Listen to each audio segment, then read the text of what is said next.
करा के गवना हो, सुन कैले ओढ़ाना बिछावना हो। ए हो फागुन में करा के गवना हो, सुन कैले ओढ़ाना बिछावना हो।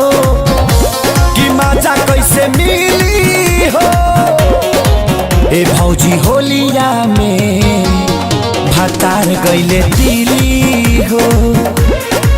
ए भौजी होलिया में, भतार गइले दिली हो।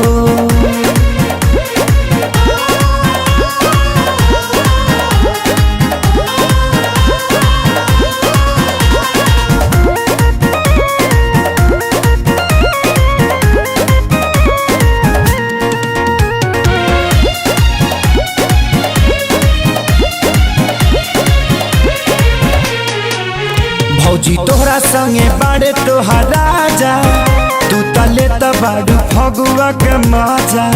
हम तो से जिया पसहतनी साजा, रोज तकिया दबा के बाजा। भौजी तोहरा संगे बाड़े तोहार राजा, तू तले बाड़ू फगुआ के मजा। अरे रहत रजाई रोज पाला हो, पिया के दर्द न बुझाला हो। उड़ावे सब खिली हो ए भौजी होलिया में, भतार गइले दिली हो। ए भौजी होलिया में, भतार गइले दिली हो।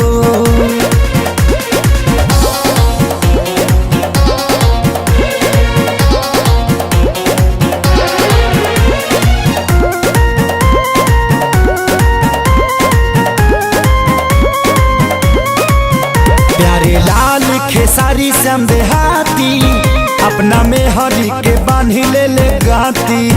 सोनू आशीष उनकर साथी, रोज करे ले में हर से चुमा चाटी। प्यारे लाल खेसारी श्याम देहाती, अपना में हरी के बांधी ले ले गाती। पियऊ आजाद बेदर्दी हो, अपने चलावे खाली मर्जी हो। बहिली हो ए भौजी होलिया में, भतार गइले दिली हो। ए भौजी होलिया में, भतार गइले दिली हो।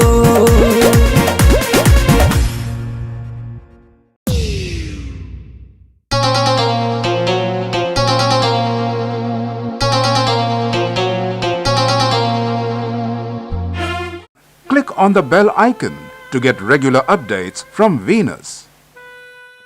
For more entertainment, log on and subscribe to www.youtube.com/VenusBhojpuri.